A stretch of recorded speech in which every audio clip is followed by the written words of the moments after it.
이 새벽 주님의 전에 나와 예배로 하루를 시작하시는 모든 여러분에게 예수님의 은혜와 사랑이 가득히 넘쳐나기를 예수님의 이름으로 축복합니다. 오늘 함께 나눌 말씀 시편 44편의 내용을 간략하게 정리하자면 1에서 8절까지의 말씀은 시인이 주님의 은혜로 번성하였던 이 과거를 회상하면서 과거의 은혜에 의지한 새로운 은혜를 호소하고 결단하는 그런 내용으로 구성이 되어 있습니다. 즉 이스라엘 자손을 애굽에서 구원하시고 또 가나안 땅을 기업으로 차지하게 하신 그 은혜를 회상하며 또 그 은혜를 베풀어 주신 그 하나님을 의지하여 자신들을 압제하는 자들을 대적하고 또 승리를 거두겠다는 그런 신앙 고백인 것이죠. 그리고 9절에서 16절까지의 말씀은 하나님의 도움을 받지 못하여 극심한 고난을 당하고 있는 이런 현실을 탄식하는 내용으로 구성이 되어 있습니다. 또 끝으로 17절에서 16절은 26절까지의 말씀은 하나님께 대한 신실한 신앙과 그리고 주의 인자하심에 근거하여서 구원을 간구하는 내용으로 볼 수가 있습니다. 오늘은 이 중에서 9절에서 16절까지의 말씀을 중심으로 함께 은혜를 나누고자 합니다. 우리 먼저 9절 말씀을 다시 한번 함께 읽도록 하겠습니다. 9절입니다. 그러나 이제는 주께서 우리를 버려 욕을 당하게 하시고 우리 군대와 함께 나아가지 아니하시나이다. 아멘. 이 시기가 정확하지는 않지만 많은 신학자들이 예상하기를 지금 이 시인의 상황은 아수르의 군대가 예루살렘 문턱까지 넘어와서 진을 치고 또 히스기야를 위협하던 시기로 예상하고 있습니다. 즉 현재 이 시인이 놓인 상황은 예루살렘이 전쟁 가운데 있고 전세가 완전히 기울어서 패배를 앞두고 있는 그런 상황처럼 보여집니다. 시인이 이러한 상황임을 생각하면서 우리가 이 말씀을 본다면 이 9절 말씀이 주는 분위기가 어떻습니까? 지금 시인이 하나님을 지금 어떤 시선으로 바라보고 있는지 혹시 느껴지십니까? 약간 이 말씀만을 본다면 하나님을 원망하고 있는 것처럼 보이지 않습니까? 우리를 버려서 욕을 당하게 하시고 또 우리 군대와 왜 함께하지 않으시는 그 이유가 무엇입니까? 이러면서 마치 주님을 원망하고 이 원망의 감정이 가득 섞인 것처럼 느껴집니다. 그런데 이 말씀을 지금 우리의 입장과 또 우리의 신앙적인 환경에서 빗대어 보지 않고 그 당시 이 시인의 입장과 그들이 가지고 있는 이 신앙과 그 믿음에서 빗대어 보면은 구절이 주는 말씀은 우리가 지금 느끼는 것이랑은 조금 다를 수 있습니다. 이 당시에 이스라엘 백성들은 전쟁이 누구에게 속한 것이라고 생각했을까요? 네, 맞습니다. 하나님입니다. 전쟁의 승패는 인간의 능력, 또 인간의 힘, 또 인간의 전략에 의해서 결정되는 것이 아니라 오직 하나님께서 이 전쟁의 승패를 결정하신다고 믿고 있었습니다. 전쟁에서의 승리는 하나님께서 그들과 함께 하신다는 그런 축복의 증거였고 또 상급으로 여겨졌습니다. 그러나 반대로 패배는 하나님께서 그들과 함께하지 않는 것이었고 또 심판과 징벌의 상징으로 여겨졌습니다. 즉 지금 이스라엘이 처한 상황이 전쟁에서 승리가 아닌 패배의 위기에 빠져 있다는 것은 하나님께서 자신들을 떠나 이스라엘과 함께하지 않고 계시다는 것을 의미할 수도 있다는 것이죠. 그래서 여기까지만 들으면 9절 말씀이 분명 하나님을 향한 이 원망의 말씀처럼 해석이 될 수도 있습니다. 그러나 이 시인이 말하고 있는 이 글자 하나하나에 집중해 보면 어떤 포인트가 있는데요. 시인은 이 말씀을 통해서 주께서 우리를 버려서 욕을 당하게 하시고 라고 고백하고 있지만 결코 우리가 이 전쟁에서 패배했다라는 말은 하고 있지 않습니다. 전쟁에서 패배를 했다면 분명히 이들이 가지고 있는 이 신앙 안에서 그 신앙적인 입장에서 보면 하나님께서 이스라엘을 버리고 떠나시고 징벌하시고 계시는구나 이렇게 보여질 수도 있겠지만 패배가 아닌 버리셨다라는 표현을 사용함으로써 지금 자신들이 처한 위기와 시련이 분명히 있지만 절대로 하나님께서 우리를 버리거나 떠나지 않으셨다라는 것을 말하고 있는 것이죠. 시인은 하나님을 절대로 지금 원망하고 있는 상태가 아닙니다.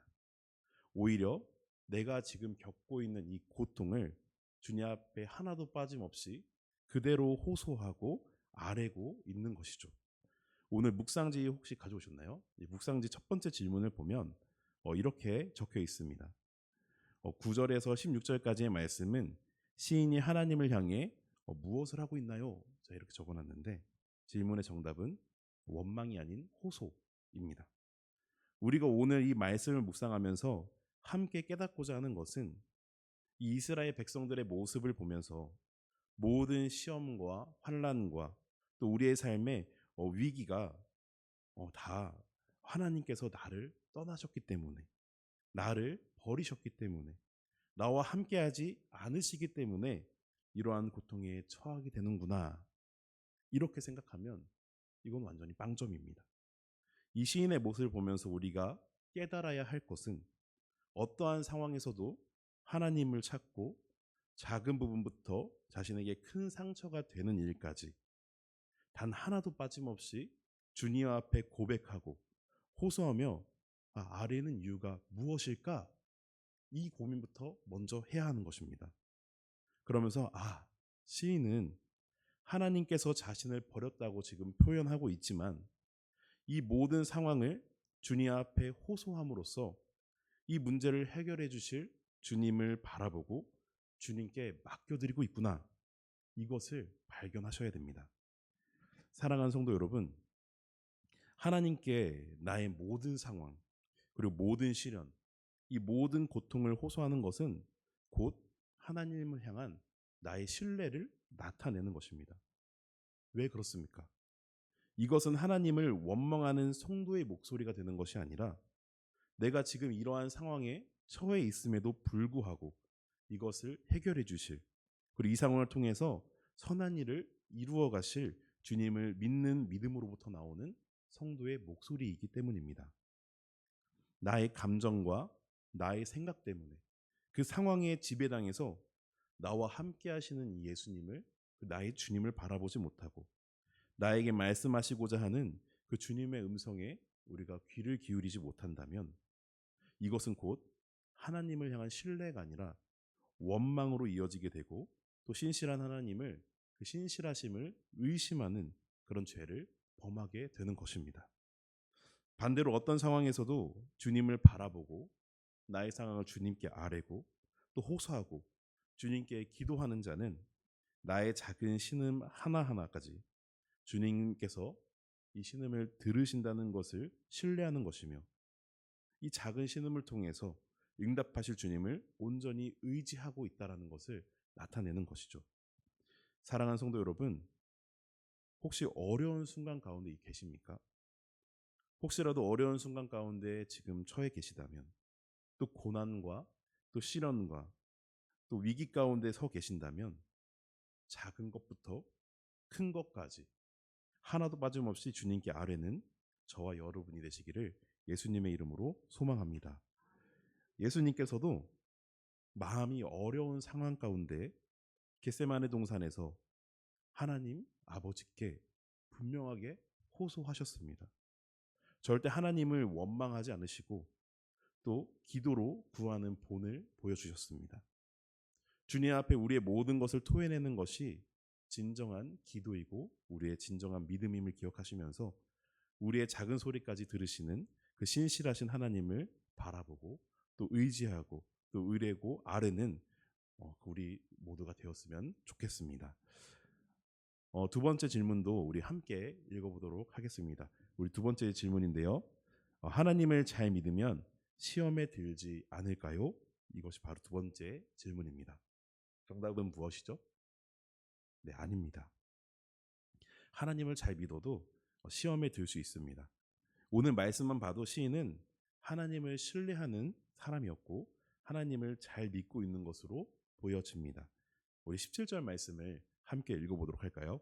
우리 17절 말씀입니다. 모든 일이 우리에게 임하였으나 우리가 주를 잊지 아니하며 주의 언약을 어기지 아니하였나이다. 아멘. 앞선 구절들을 보면 이 시인은 지금 고난과 시련 가운데 놓여 있는 상황입니다. 그런데 17절 말씀을 보면 이 시인의 고백을 한번 볼까요? 우리가 지금 이러한 일들을 겪고 있지만 여전히 우리는 주님을 잊지 않고 있습니다. 또 주의 언약을 어기지 않고 있습니다. 이렇게 고백하고 있습니다. 그러나 그런 이들에게도, 이 시인에게도 시험은 분명하게 찾아왔습니다. 하나님을 잘 믿어도 시험은 찾아올 수밖에 없습니다. 또 하나님의 말씀에 우리가 온전히 순종하면서 살아가도 우리의 인생이 늘 형통한 것이 아니라 시험거리는 분명하게 찾아온다는 것이죠. 그러나 이 시험이 찾아왔을 때 내가 예수님을 잘 믿고 있지 않기 때문에 주님께서 나를 떠나가셔서 나에게 이런 시험을 주시는 것일까? 이렇게 생각하지 마시고, 그리고 또 이 시험을 허락하신 하나님을 절대로 원망해서는 안 됩니다. 시험거리가 찾아오면 우리가 해야 할 것은 주님을 원망하고 이 신세를 한탄할 것이 아니라 하나님께 호소하고 기도하는 것이 가장 먼저 되어야 합니다. 제가 처음 말씀을 시작하면서 이때 시대적 배경이 아수르가 예루살렘 문턱까지 넘어와서 히스기야를 위협하던 시대였다라고 말씀을 드렸습니다. 그런데 사실 아수르의 침공이 이번 처음은 아니었습니다. 아수르의 1차 침공이 있었고 또 2차 침공이 있었는데요. 오늘 말씀의 시대적 배경은 아수르의 2차 침공 때입니다. 그런데 1차 침공 때와 2차 침공 때의 이스라엘과 이 히스기야의 모습을 보면 완전히 서로 다른 모습을 취하고 있음을 우리가 알 수가 있는데요. 1차 침공 때는 이스라엘과 이 히스기야가 하나님을 의지하기보다는 무엇을 의지했죠? 애굽을 의지했습니다. 애굽을 의지했고 비신앙적인 모습을 보여주었죠. 즉 히스기야는 하나님께 구원을 호소하고 주님 앞에 기도하는 것이 아니라 성전과 왕궁 곳간에 금은 등을 포함해서 엄청난 이 배상금을 바치는 등 인간적인 방법으로 이 위기에서 모면하려고 하였습니다. 그러나 2차 침공 때는 그 대처법이 달랐습니다. 1차 침공 이후에 히스기야는 과거 애굽을 의지한 자신의 잘못을 분명하게 깨달았고 또 전적으로 하나님만을 의지하는 모습을 보여줍니다. 물론 그럼에도 불구하고 오늘 말씀에서 이들은 또다시 고난 가운데 빠지게 되었습니다. 인간적인 방법을 취해도 그리고 하나님께 의지하여도 똑같이 고난에 빠졌다라는 것이죠. 그들이 그러나 이 세상의 것, 인간적인 방법으로도 안 되고 또 하나님을 의지하는 것 또한 시험을 피해갈 수 없다는 것을 경험하였는데도 그럼에도 불구하고 17절 말씀에서 뭐라고 말합니까? 그래도 여전히 하나님을 잊지 않고 언약을 지키고 있다라고 말합니다. 그 이후 이하 말씀이 무엇이냐면 우리가 지금 하나님을 의지하고 있음에도 이 어려운 상황에 처해 있으니 다른 이들이 우리를 비방하고 조롱하고 모욕하고 있습니다. 이런 내용들이 나옵니다. 그러면서 가장 중요한 포인트는 이런 식으로 얘기합니다. 너희 하나님이 어디 있느냐? 이렇게 앞선 장들에서 이야기를 하죠. 그러니 우리를 비방과 모욕의 자리에서 속히 구원해 달라고 하나님께 호소하고 있는 것이 오늘 말씀입니다. 하나님을 잘 믿고 있는데 그 하나님의 말씀에 잘 순종했는데 저에게 왜 이러한 고통을 주십니까? 하나님 말씀대로 순종하며 살았는데 왜 선조들이 누렸던 그 하나님의 놀라운 기적과 은혜는 우리에게 베풀어 주시지 않습니까? 이렇게 하나님을 원망하는 것이 아니라 내가 지금 고난과 시련 가운데 있음에도 불구하고 나를 건져내실 그 하나님을 의지하겠습니다. 이렇게 하나님을 온전히 신뢰하면서 구원을 호소하고 있는 것이죠.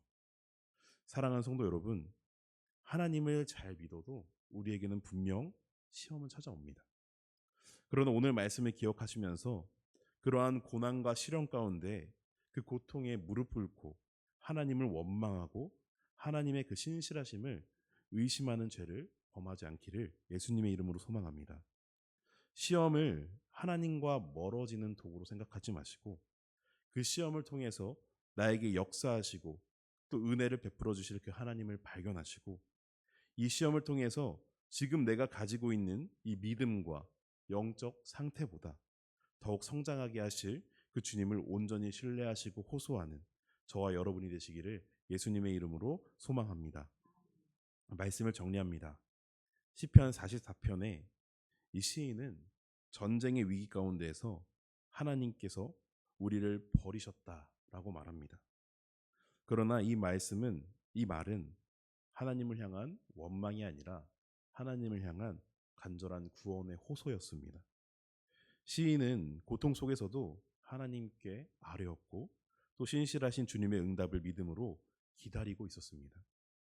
오늘 우리의 삶에 닥친 시험과 시련 앞에서 우리는 누구를 바라보고 있으며 누구에게 호소하고 있습니까? 세상입니까? 아니면 주님입니까?